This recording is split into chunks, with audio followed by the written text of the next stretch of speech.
Hello friends, आज हम लोग 2018 सीटेट में आए हुए साइंस के क्वेश्चंस को यहाँ पर डिस्कस करेंगे। चलिए स्टार्ट करते हैं। यहाँ पे क्वेश्चन नंबर 61 से ये शुरू है। ये मैं सीधे क्वेश्चंस जो पेपर आते हैं, क्वेश्चंस एग्जाम में आते हैं, उससे मैं डिस्कस कर रही हूँ। तो यहाँ पे जो हमारा पहला क्वेश्चन है साइंस का, जो यहाँ पे पुटअप किया गया है, निम्नलिखित में से कौन सा पेट्रोलियम का उत्पाद नहीं है। अब यहाँ पे नहीं को हम क्वेश्चन पढ़ते ही अंडरलाइन कर लेंगे। तो यहाँ पे अगर हम देखें ऑप्शंस की तरफ बढ़ें तो CNG, ये तो पेट्रोलियम उत्पाद है।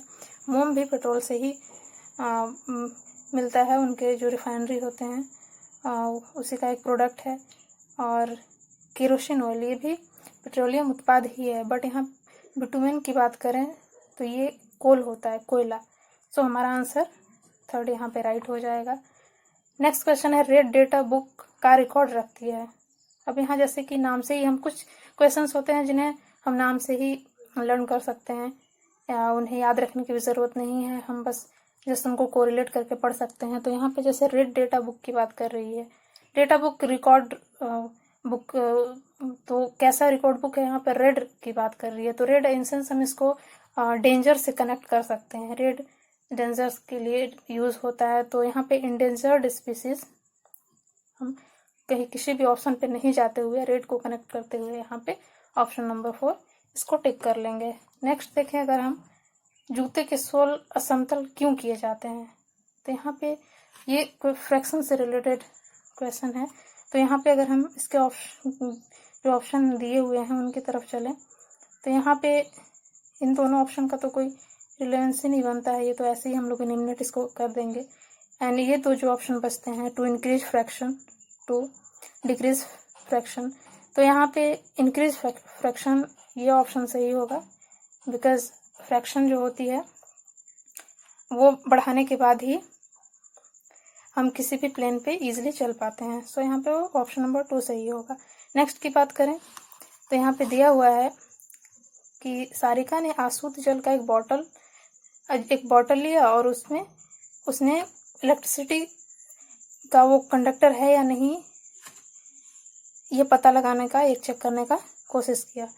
तो यहाँ पे बेसिकली जो हम लोग एक्सपेरिमेंट्स दिए होते हैं NCERT बुक में आप देखते हैं, तो ये सब क्वेश्चंस होते हैं वहीं से पुटअप कर लिए जाते हैं। तो मैं बता दूं कि जितने भी क्वेश्चंस यहाँ पे मिलेंगे या जो भी प्रीवियस ईयर क्वेश्चन आप एनालिसिस करेंगे तो उसमें यही आपको देखने को मिलेगा कि जो NCERT 6 to 8 है उसी से सारे क्वेश्चन यहाँ पे पुटअप किए गए हैं।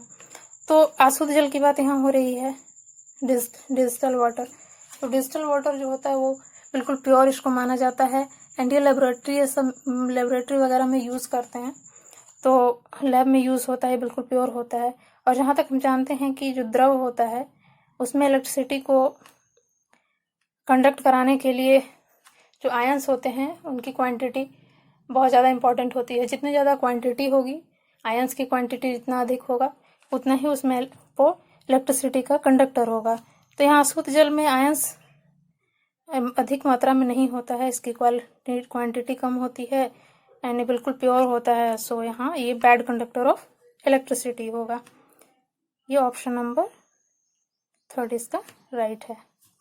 एंड अगर हम नेक्स्ट अब देखें, नेक्स्ट पे चलें तो यहाँ पे ये क्वेश्चंस फिर से पुटअप हुआ है कि निम्नलिखित में से कौन सा कथन सत्य नहीं है। तो नहीं को हम यहाँ अंडरलाइन कर लेंगे, एंड नहीं को अंडरलाइन करने के बाद अगर ऑप्शन की तरफ बढ़ें तो यहाँ पे दिया हुआ है कि there is a maximum limit of current which can safely flow in the electric circuit. तो यहाँ पे मैक्सिमम लिमिट की बात कर रही है, तो ये बिल्कुल सही है। यहाँ पे ये कह रहा है कि सभी भवनों के विद्युत परिपथों में फ्यूज लगाए जाते हैं, तो परिपथों में फ्यूज लगाए जाते हैं इलेक्ट्रिक सर्किट में, ये भी बिल्कुल राइट है।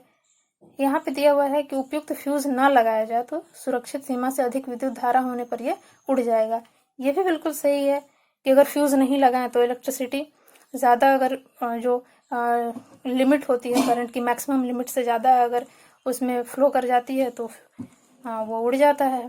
बट ये तीनों सही हो गए, तो फिर ये बचा है, चलो इसको देख लेते हैं। 4 नंबर कहता है कि किसी विद्युत परिपथ में सुरक्षित प्रवाहित होने के लिए विद्युत धारा की न्यूनतम सीमा है। तो यहाँ पे लिमिट ऑफ करंट की बात कर रहा है, मिनिमम लिमिट कर रहा है, तो ये ऑप्शन हमारा रॉन्ग है। सो यही हमारा आंसर होगा ऑप्शन नंबर 4। अच्छा, नेक्स्ट हम देखें तो कह रहा है कि निम्नलिखित में से किस स्थान की चक्रवात से सबसे अधिक प्रभावित होने की संभावना है? साइक्लोन। तो जैसा कि हम लोग न्यूज़ में भी देखते हैं या अक्सर सुनने को हमको मिलती है, बंगाल की खाड़ी। साइक्लोन मेनली वहीं से शुरू होता है, बंगाल की खाड़ी से ही शुरू होता है। तो अगर हम इस ऑप्शन के बेसिस पे बात करें तो यहाँ पे पोरबंदर ये नहीं होगा, गोवा सबसे पास में, उड़ीसा पुरी, यहीं पे अधिक साइक्लोन आते हैं। तो आप इसे ऐसे भी टिक कर सकते हैं, यहाँ पे पुरी होगा। यहाँ पे नेक्स्ट है, पृथ्वी पर ऋतुएं बदलती हैं क्योंकि। तो ऋतुएं चेंजेस होती हैं तो ये तो घूर्णन के थ्रू होती हैं, पृथ्वी अपने अक्ष पे घूमती है तो चेंजेस आते हैं। यहाँ पे अगर हम ऑप्शन पे चलें तो हम ये तो ऐसे ही एलिमिनेट इसको देख के ही कर सकते हैं कि बीच की दूरी नियत नहीं है, ये तो रॉन्ग है। पृथ्वी और सूर्य अक्ष इसकी कक्षा के तल के समानांतर है। तो हम समानांतर अगर हम देखें, अभी तक जो हम लोग पढ़ते हैं उसमें समानांतर लंबवत ऐसा कुछ हमने नहीं पढ़ा है। हमने पृथ्वी झुकी है, अक्ष पे झुकी है, ये हम लोग पढ़ते आ रहे हैं। तो ऐसे भी इस बेसिस पे आप इसको टिक कर सकते हैं। बट अगर देखें इन चारों में तो यही सही है कि पृथ्वी का अक्ष घूर्णन अक्ष, पृथ्वी का जो घूर्णन अक्ष होता है इसकी कक्षा के तल के सापेक्ष झुका हुआ है। तो पृथ्वी अपने अक्ष पे झुकी हुई है और उसके ट्रिक से भी हम इसको याद कर सकते हैं या एलिमिनेट करके इसको हम लोग ऑप्शन को टिक कर सकते हैं। नेक्स्ट हम देखें तो यहाँ पे 2 कॉलम्स दिए हुए हैं एंड यहाँ पे हमको मैच करना है। तो यहाँ पे नीचे में भी ऑप्शन दिए हुए हैं, इसे हमें टिक करना है मैच करके। तो इसमें से अगर एक भी आंसर हम सही कर लेते हैं, एक भी आंसर सही कर लेते हैं तो हम इस आंसर को इजीली एलिमिनेट कर सकते हैं। तो अगर इसमें हम देखें तो ये वृक्ष वितान दिया हुआ है, तो यहाँ वृक्ष, ये वृक्ष, तो ये कहीं ना कहीं ये इससे कोरिलेट कर रहा है, ये वृक्ष की शाखा की बात कर रही है। और अगर हम डिकम्पोजर्स की बात करें तो डिकम्पोजर्स आप जानते हैं कि ये माइक्रो ऑर्गेनिज्म होते हैं, सूक्ष्मजीव होते हैं, तो ये इससे रिलेट कर जाता है। ह्यूमस, तो ह्यूमस को हम लोग ये डेड प्लांट्स होते हैं या जो एनिमल्स टिश्यू होते हैं तो वही वो ह्यूमस उसी से रिलेटेड होते हैं। शाही जो है ये एक जंतु है। तो यहाँ पे हम देख रहे हैं कि ये जो है वो 4 से रिलेटेड है, तो ये 4 से रिलेटेड है। तो ये कहाँ पर है हम देख लेते हैं, यहाँ पे 4 दिया हुआ है एंड बी बात करें तो 4 सिर्फ इसी ऑप्शन में है। तो हम चाहे तो ऐसे भी इसको कट कर सकते हैं, तो ऐसे मिला करके देख लेते हैं। ए ऑप्शन 4 है, बी जो है अपघटक की बात करें तो ये सूक्ष्मजीव, थर्ड ह्यूमंस की बात करें तो ये dead plant and animal tissue हो गया, शाही एक जंगली जंतु है, वाइल्ड एनिमल है। सो देखिए तो इस हिसाब से ऑप्शन नंबर 3 हमारा सही है। नेक्स्ट हम देखें कि नेक्स्ट ये पेडागोगी सेक्शन है, ये भी बहुत ही इम्पोर्टेंट सेक्शन है। हम चाहें तो थोड़ी सी एलिमिनेट मेथड को यूज़ करते हुए इसे भी इजीली कर सकते हैं। तो देखें विज्ञान में रचनात्मक आकलन क्यों महत्वपूर्ण है। यहाँ पे हिंदी इंग्लिश दोनों को अगर हम लेकर के चले तो चीज़ें आसान हो जाती हैं करनी। यहाँ पे कह रहा है कि why is formative assessment important in science. FA की बात कर रही है, एफए आपने स्कूल में भी सुना होगा एंड चाइल्ड डेवलपमेंट पेडागोगी में भी आपने पढ़ा होगा। एफए की बात कर रहा है ये, तो यहाँ पे हो रही है क्यों इम्पोर्टेंट है। तो यह लेना आसान है, इसे तो आप ऐसे ही छोड़ सकते हैं। अच्छे प्रकार से समझने में सहायक, ये कोई लॉजिक नहीं है कि ये करे तभी अच्छे से समझ आए। बहुत सारे मेथड्स होते हैं, टूल होते हैं जिससे हम इजीली साइंस को या किसी भी सब्जेक्ट को, टॉपिक को समझ सकते हैं। और यह शिक्षार्थियों में वैज्ञानिक दृष्टिकोण के विकास में सहायक है। तो यहाँ पे वैज्ञानिक दृष्टिकोण एफए में विकसित करने की कोई बात नहीं है कि हमें स्टूडेंट को वैज्ञानिक बनाना है। अपने वैज्ञानिक दृष्टिकोण विकसित करने के लिए हमें एफए की ज़रूरत होगी। तो यहाँ पे हम लोग एफए लेकर के बेसिकली बच्चों की जो नेगेटिव पॉजिटिव जो चीज़ें हैं उन्हें डायग्नोस करते हैं हम कि कहाँ पे त्रुटि करता है बच्चा, कहाँ पे सही करता है, और फिर डायग्नोस करके उन त्रुटियों को दूर करते हैं। तो ये इट इज़ डायग्नोस्टिक, ये इसका आंसर होगा। नेक्स्ट हम देखें तो नेक्स्ट प्रश्न है कि विद्यालयों में विज्ञान मेले का आयोजन क्यों किया जाता है। तो विज्ञान मेले का जो आयोजन होता है ये आप सभी पार्टिसिपेट किए होंगे स्कूल में ऑर्गेनाइज किए जाते हैं। तो अच्छे अंक, ये तो कहीं से भी, इसे तो हम देखते ही एलिमिनेट कर देंगे। अंक हासिल करना हमारे एजुकेशन का मोटिव नहीं है। यहाँ पे शिक्षार्थियों में विज्ञान में सृजन एवं प्रयोग करने की क्षमता का विकास करने के लिए इसे हम रख सकते हैं, क्योंकि ये क्रिएटिविटी और एक्सपेरिमेंट की बात कर रहा है। तो ये इसको छोड़ दें अभी। शिक्षार्थियों का उनके प्रदर्शन के आधार पर मूल्यांकन करने के लिए, तो प्रदर्शन के आधार पर शिक्षार्थियों का मूल्यांकन, ये भी सही नहीं है। शिक्षार्थियों को विज्ञान में उच्च शिक्षा के लिए तैयार करने के लिए, तो हमें उनकी क्रिएटिविटी जानना है, उन्हें एक्सपेरिमेंट करने के लिए एजुकेट करना है। सो ये भी रॉन्ग होगा। तो इसका जो ऑप्शन होगा सेकंड वो सही होगा। 71 के देखें तो एक शिक्षक के नाते निम्नलिखित में से किसे आप शिक्षण में वैज्ञानिक विधा के लिए सबसे उपयुक्त समझते हैं। साइंटिफिक अप्रोच ऑफ टीचिंग की बात कर रहा है ये। तो आप सिर्फ प्रोजेक्ट दे करके या नई नई टेक्निक का प्रयोग करके, अब अवधारणाओं के शिक्षण हेतु तकनीकी का प्रयोग करना, तो तकनीक का प्रयोग करके आप वैज्ञानिक अप्रोच, साइंटिफिक अप्रोच नहीं आप कर सकते हैं डेवलप, तो ये नहीं होगा। पर प्रोजेक्ट देने से भी नहीं होता है कि प्रोजेक्ट दे दे आप बच्चों को, प्रोजेक्ट बना ले तो वो चीज़ें सीख जाएगा, ऐसा नहीं है।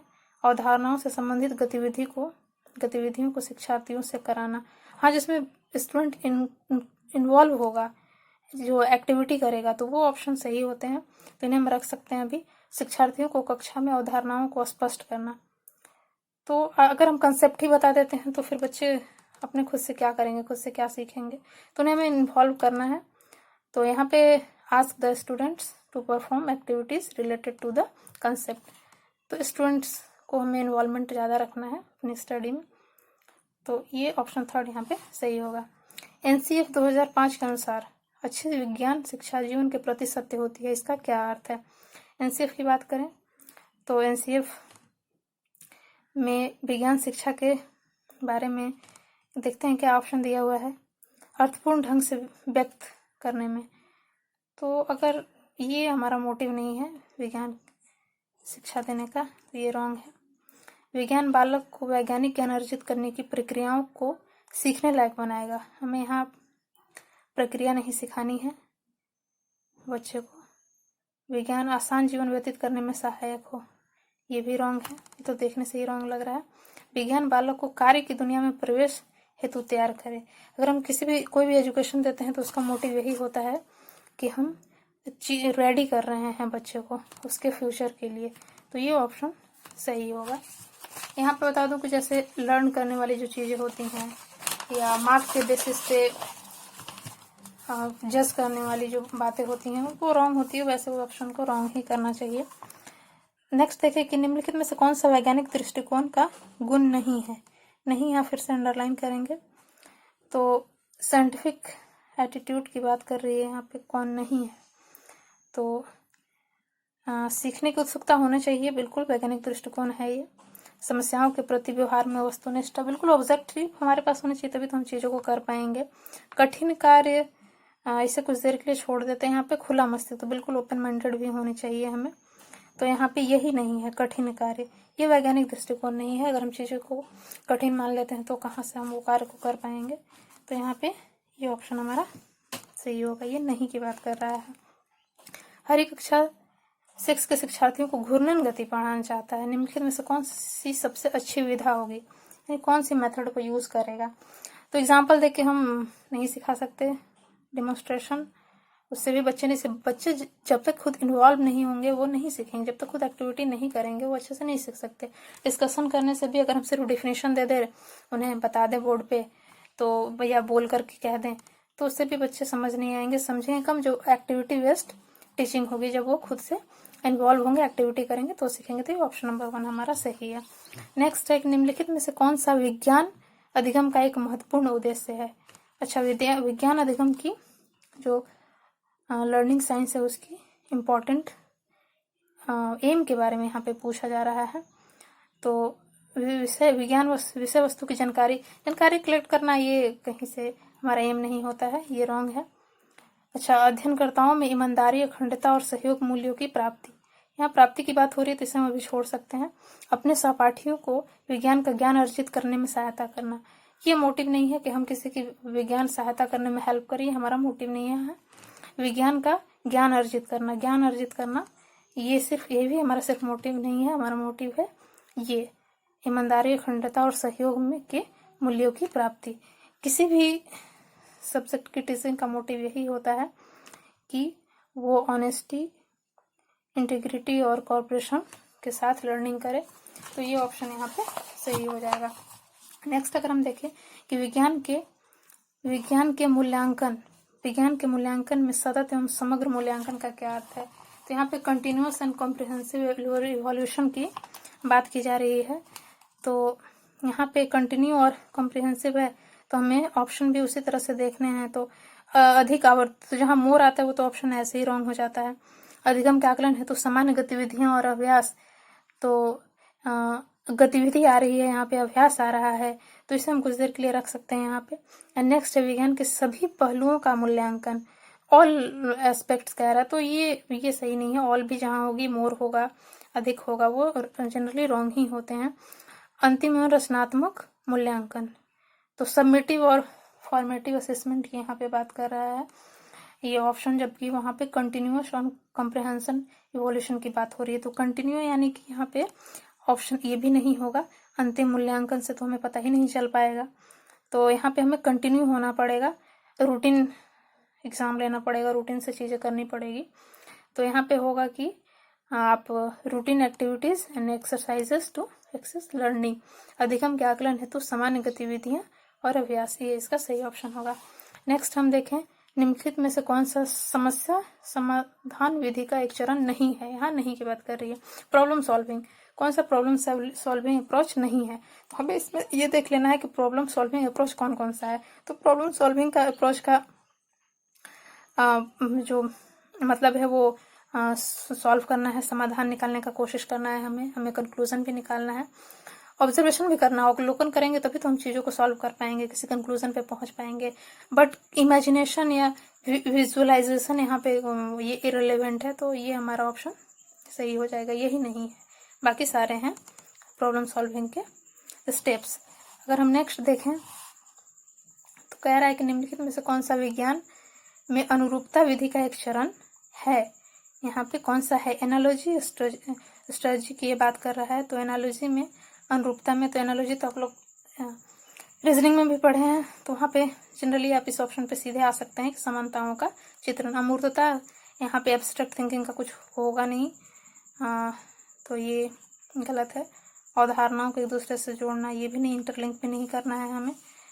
और उपयोग, यूजेज, एप्लीकेशन, तो ये भी रॉन्ग है। यहाँ पे सीधे हम इसी को टिक करेंगे, ये हमारा ऑप्शन सही है। नेक्स्ट हम देखें कि संसार में पाए जाने वाले सबसे लंबे सर्प, तो ये तो लर्न करने के लिए है, ये एनाकोंडा है। सबसे लंबे की बात कर रहा है तो सबसे लंबा एनाकोंडा है। एंड सबसे अगर बड़ा की बात करें, भारी की बात करें, तो जो ग्रीन एनाकोंडा होता है, ग्रीन एनाकोंडा होता है, वो जो होता है वो सबसे भारी और बड़ा होता है। विश्व भर में लोगों द्वारा योग किया जाता है, क्योंकि, तो इसे भी हम एलिमिनेट करके इजिली कर सकते हैं। लोगों को स्वस्थ रखता है, बिल्कुल सही बात है, इसे भी छोड़ देते हैं। ये भूख बढ़ाता है, ऐसा कुछ इस ऑप्शन को भी नहीं रहने देते हैं, ये रॉन्ग ही है। भूख बढ़ाना ये कोई योग का मोटिव नहीं है। ये खुशियां लाता है, तो ये भी नहीं है। इसमें इससे जो बेस्ट होता है उसे चूज करना पड़ता है। एक आसान व्यायाम है, तो नहीं, ये भी आसान और कठिन वाले यहाँ पे ऑप्शन ऐसे रॉन्ग ही होते हैं, ये नेगेटिव जो होते हैं वो। तो ये लोगों को स्वस्थ रखता है, ये सही ऑप्शन होगा। चेचक के टीके का आविष्कार के द्वारा किया गया, तो एडवर्ड जेनर ने किया है, ये सभी को पता है। यहाँ पे चे, यहाँ पे जे, इस तरह से भी आप इसको अगर याद नहीं कर पा रहे हैं तो कोरिलेट कर सकते हैं, चेचक, यहाँ पे जेनर। एंड आपको बता दूं कि जो एडवर्ड जेनर थे जिन्होंने चेचक के टीके का आविष्कार किया था, तो ये फर्स्ट वैक्सीन था, पूरे वर्ल्ड का फर्स्ट वैक्सीन यही था, चेचक का जो टीका था वो। अच्छा, तो ये एडवर्ड जेनर होगा। नेक्स्ट देखें तो निम्नलिखित में से किसका प्रयोग एक प्रिजर्वेटिव के रूप में या परिरक्षक के रूप में किया जाता है, तो यहाँ पे सोडियम बेंजोनेट होगा, ये सही ऑप्शन है। इसमें तो कुछ करना ही नहीं है, यही है। ईस्ट का उपयोग के उत्पादन में किया जाता है, तो अल्कोहल में किण्वन प्रोसेस से ईस्ट का उत्पादन होता है। माइटोकॉन्ड्रिया एटीपी, तो राइबोसोम क्या होगा, तो माइटोकॉन्ड्रिया एटीपी बनता है, तो राइबोसोम में प्रोटीन बनता है। अब नेक्स्ट हम लोग यहाँ पे देखते हैं, यहाँ पे एक फिजिक्स का क्वेश्चन पुट किया गया है, ये बहुत इजी ही है। यहाँ पे बशर्ते हमें पता होना चाहिए उसका यूनिट। तो यहाँ कह रहा है कि यदि एक सरल लोलक की आवृत्ति 2 हर्ट्ज हो तो यह 16 सेकंड में कितने दोलन पूरे करेगा। तो यहाँ पे देखें, अगर हम इस तरफ आए यहाँ तो दिया हुआ है कि if the frequency of simple pendulum is 2 hertz, तो फ्रीक्वेंसी दी हुई है 2 हर्ट्ज। तो यहाँ पे 2 हर्ट्ज इन सेंस कहने का मतलब है कि 1 सेकंड में ये 2 ऑसिलेशन पूरा कर रहा है। 1 सेकंड की बात कर रही है, किया जा रहा है यहाँ पे ये क्वेश्चन में। तो यहाँ पे पूछ रहा है कि 16 सेकंड में कितना होगा, तो 1 सेकंड में अगर 2 ऑसिलेशन है तो 16 सेकंड के लिए हम 16 से मल्टीप्लाई, ये यूनिटरी मेथड पे इस क्वेश्चन को हम सॉल्व कर सकते हैं। तो 32 ये इसका आंसर है। निम्नलिखित में से कौन सी धातु वायु में रखने पर जल उठेगी। तो अगर हम ऑप्शन से देखें यहाँ पे, तो मैग्नीशियम रिबन को तो जलाते हैं, आपने ये एक्सपेरिमेंट में पढ़ा होगा, तो मैग्नीशियम यहाँ पे होगा नहीं। जस्ता है तो यूज़ करते हैं, तो ईजिली हम लोग वायु में रहता है, इसमें ये जलता नहीं है। एल्युमिनियम तो ये तो हम लोग डे टू डे लाइफ में अपना यूज़ करते हैं। बट सोडियम की बात करें तो हम लोग बुक्स में भी पढ़ते आ रहे हैं कि सोडियम को केरोसिन में डुबो के रखा जाता है। तो यहाँ पे सोडियम ही ऑप्शन होगा, राइट ऑप्शन होगा, क्योंकि हाईली रिएक्टिव होता है। अगर एयर में इसको रखें तो बहुत जल्दी आग पकड़ लेता है, इसलिए इसको केरोसिन ऑयल में डुबो के रखते हैं। तो यहाँ पे सोडियम सही आंसर हो जाएगा। मैग्नीशियम हाइड्रोक्साइड का उपयोग किया जाता है, तो ये बेस होता है, इसका नेचर बेसिक होता है। तो यहाँ पे ऑप्शन से देखें तो ये यहाँ पे एंटी एसिड होगा, क्योंकि जब एसिड और बेस मिलेंगे तो ये एक दूसरे को प्रभाव को ख़त्म कर देते हैं, उदासीन बना देते हैं। जब भी कभी हमें एसिडिटी की शिकायत होती है, पेट में जलन दर्द होने लगता है, एसिड बन जाता है, अधिक हो जाता है, तो हमें मैग्नीशियम हाइड्रोक्साइड जो एंटी एसिड होती है उसी को ले लेते हैं, तो दोनों मिलकर के दूसरे का प्रभाव खत्म कर देते हैं, उदासीन हो जाते हैं। कौन सी पॉप की ध्वनि के साथ जलती है, तो यहाँ पे हाइड्रोजन, सिर्फ हाइड्रोजन ही है जो पॉप की ध्वनि के साथ जलती है। और असंपर्क बल का उदाहरण जिसमें हम बिना कांटेक्ट में आए हम फील कर पाते हैं, बिना कांटेक्ट में आए तो पेशी बल तो हम लोग मस्कुलर फोर्स इसको तो हम फील कर पाते हैं, लेकिन ग्रेविटेशनल फोर्स हम बिना कांटेक्ट में आए महसूस करते हैं, हम कांटेक्ट में नहीं आते हैं। चुंबकीय बल इसे भी हम कांटेक्ट में आके ही फील करते हैं, बिना कांटेक्ट में आए फील नहीं करते हैं। हाँ, लेकिन इलेक्ट्रोमैग्नेटिक जो फोर्स है, इलेक्ट्रोमैग्नेटिक फोर्स ये मैग्नेटिक फोर्स है, लेकिन इलेक्ट्रोमैग्नेटिक फोर्स जो है इसे हम बिना कांटेक्ट में आए हुए ही फील करते हैं। तो यहाँ पे राइट ऑप्शन गुरुत्वाकर्षण बल हो जाएगा। And another example electromagnetic force, ये भी जो है वो असंपर्क बल का, नॉन कांटेक्ट फोर्स का एग्जाम्पल है। मधुमेह रोग किस हार्मोन द्वारा नियंत्रित होता है, कहाँ से कंट्रोल होता है, तो इंसुलिन, ये तो आप जानते ही हैं, सुना ही होगा आपने। तो चलिए यहीं तक था आज का, और अब नेक्स्ट वीडियो में डिस्कस करेंगे। तो आप देख पा रहे हैं कि यहाँ जितने भी क्वेश्चंस हम लोगों ने डिस्कस किए हैं, जो पुटअप हुए हैं, वो 6 to 8 NCERT से ही पुटअप किए गए हैं।